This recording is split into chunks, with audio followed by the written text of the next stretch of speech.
Hanya pecinta yang ngerti indahnya di mana yang dicintai itu. Nah, itu jawabannya Laila. Maka maksudnya Rumi apa? Kalau kamu ingin ngerti indahnya cinta pada Allah, ya cintailah Allah. Kalau enggak, ya enggak. Kalau kamu masih sibuk dengan teori, sibuk membantah, ya enggak bisa, itu harusnya begini, ya enggak bisa, ya wis, kamu enggak akan ngalami indahnya. Jatuh cintalah sama Allah. Nanti kamu akan ngerti.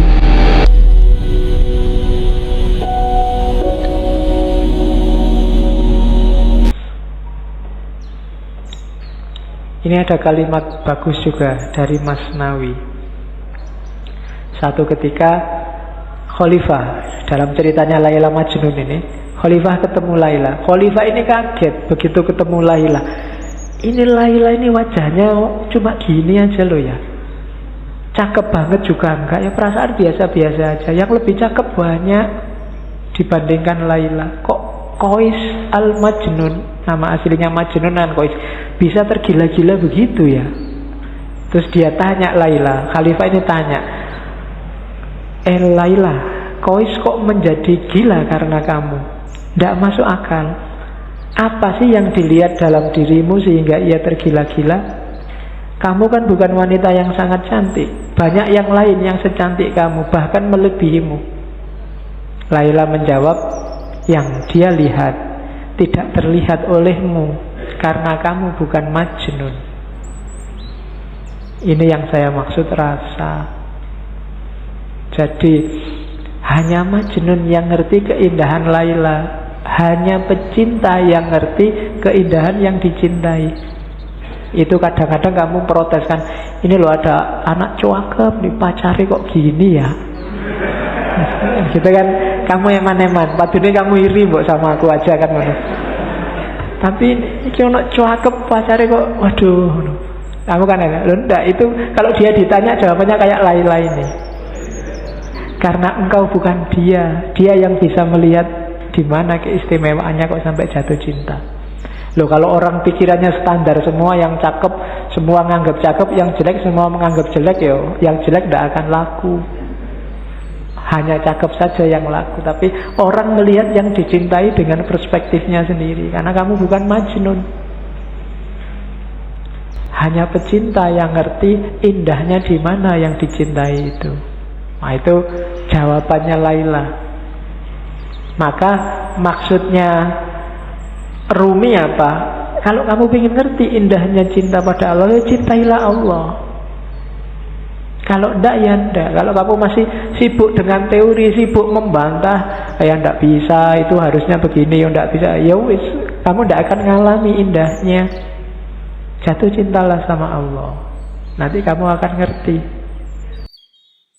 Sama kayak jawabannya Laila, karena kamu bukan Majnun. Kalau kamu Majnun, kamu ngerti di mana indahku. Karena kamu bukan Majnun, ya kamu enggak ngerti. Oke. Nah, ini syair paling terkenal dari Rumi. Cinta adalah intinya, dunia hanya kulitnya. Cinta adalah manisannya, dunia adalah piringnya. Agamaku adalah agama cinta. Adalah malu bagiku hidup melalui jasad dan roh belaka. Begitu engkau kehilangan cinta, maka hidupmu hanya jasad dan roh. Kamu hanya fisik dan mental. Tidak ada nilainya. Iya kamu hidup, iya kamu susah, kamu seneng, iya kamu putus asa, ya kamu mengalami segala fenomena dunia, tapi kamu kehilangan satu yang penting, cinta. Jadi ada jasmani, ada rohani, modusnya harus cinta. Begitu modusnya bukan cinta, maka katanya Rumi, aku malu kalau begitu. Hanya jasad dan ruh belaka, termasuk agama. Beragama berarti modusnya juga harus modus cinta. Modus itu gayanya, gaya mencintai, bukan gaya dagang. Aku untung apa, kamu dapat apa. Apalagi gaya ngamuk, apalagi gaya marah-marah, gaya tawuran.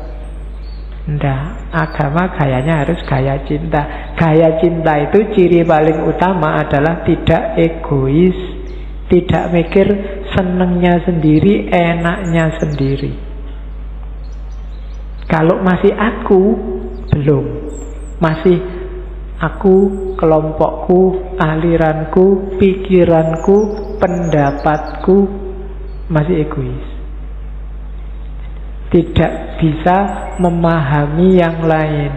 Pokoknya sing bener aku, liyane salah kabeh. Besok yang lain masuk neraka semua. Nah, gaya kayak gini berarti bukan gaya cinta. Ngomongnya jangan, kalau cinta itu aku yang bener sih, menurutku yang bener ini. Yang lain kalau bisa tak ajak semua masuk surga bareng-bareng aku.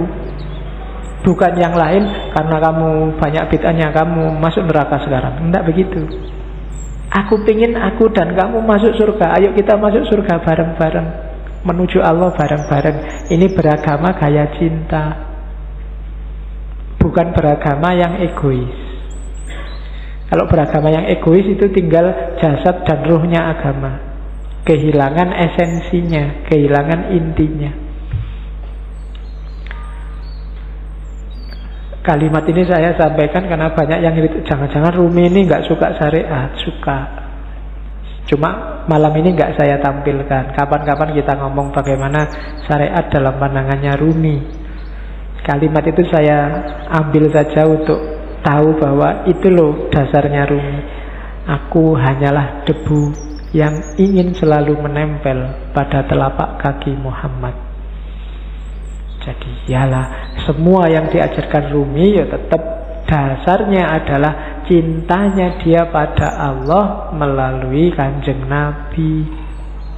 Karena yang bawa, yang memperkenalkan Allah kan Kanjeng Nabi. Sehingga kita hari ini dapat Islam. Maka prinsipnya Rumi adalah aku hanyalah debu yang ingin selalu menempel pada telapak kaki Muhammad. Ini gayanya sufi biasanya, yang bisa bikin kalimat-kalimat indah kayak gini. Oke, terakhir sudah mau jam 10. Yang masih mentah tidak akan pernah tahu keadaan matang itu seperti apa, kematangan itu seperti apa. Penjelasan lewat kata-kata tidak akan membantu. Sejak awal sampai akhir yang dibawa oleh Rumi malam ini adalah ilmu rasa, bukan ilmu lahir. Jadi tidak lewat kata-kata, harusnya rasakan sendiri oleh batinmu. Dan untuk bisa nyampe ke sana ya kita harus matang. Yang mentah tidak akan paham, hanya yang matang yang paham. Itu kan kadang-kadang kita dengar ada istilah la ya'riful wali ilal wali. Kamu memahaminya, kok sombong banget toh, emangnya saya nggak bisa mikir, nggak bisa identifikasi wali itu yang mana. Maksudnya bukan itu. Maksudnya adalah orang yang merasakan, yang bisa memahami apa yang dirasakan orang lain dalam hal yang sama. Maka yang ngerti kewalian ya orang yang pernah merasakan kewalian, dunia kewalian. Jadi bukan urusan sombong tidak sombong, eksklusif tidak eksklusif. Yang paham rasa pedes adalah yang juga pernah merasakan pedes. Jadi bukan urusan dunia kewalian itu eksklusif. Jadi yang mateng, yang ngerti tentang kematangan.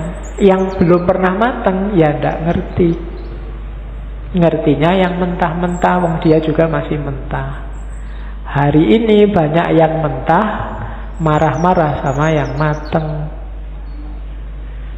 Ya kan, itu yang kemudian di berita-berita muncul penistaan ulama kan itu. Penistaan ulama itu kan orang-orang yang mentah, yang ngomentari yang mateng. Ya untungnya yang dikomentari mateng, ndak mungkin balas. Kalau balas berarti belum mateng. Ya, yang mateng itu kan paling nganggep yang mentah itu ya wis memang belum paham. Kayak kamu ada anak kecil kok alah cah cilik biasa kan mesti gitu. Sama kayak Nabi waktu dilempari di Taif kan Nabi ngerti. Loh itu memang orang belum mateng, belum jadi, belum ngerti. Maka Nabi tidak balas marah meskipun Jibril datang. Nabi tak belain yuk kalau marah ndak. Malah didoakan semoga mereka dapat hidayah. Itu bedanya mateng dan tidak mateng. Tidak mungkin kalau dia mateng akan balas pada yang mentah. Kalau yang mentah melecehkan yang mateng, mungkin wong dia masih mentah. Jadi yang terjadi hari ini itu sangat masuk akal. Kamu nggak perlu kaget. Kok ada orang menistakan ulama? Itu tidak luar biasa. Orang awam loh menistakan ulama. Biasa. Yang luar biasa ada ulama menistakan orang awam. Itu baru luar biasa. Perlu dipertanyakan keulamaannya. Jadi kamu tidak perlu kaget. Ada orang ngomentari kiaimu pedes-pedes. Lo biasa memang dia awam belum mateng. Kalau kebalik baru kamu boleh kaget. Malah kiaimu yang ngomong pedes-pedes, itu berarti kebalik. Perlu dipertanyakan. Itu berarti nggak mateng. Itu yang menurut saya logikamu kebaliknya di situ kemarin. Kok kamu marah-marah ada orang? Ya enggak. Ya dia memang nggak mateng sih ya. Nah, untuk orang yang tidak mateng, caranya apa? Yo kamu matengkan, jangan kamu gerutuk, kamu pukuli. Wong dia memang belum mateng. Diajari gimana caranya biar lurus, biar benernya gimana, kan begitu. Oke, alhamdulillah malam ini kita sudah selesaikan Maulana Jalaluddin Rumi dalam pikirannya tentang cinta.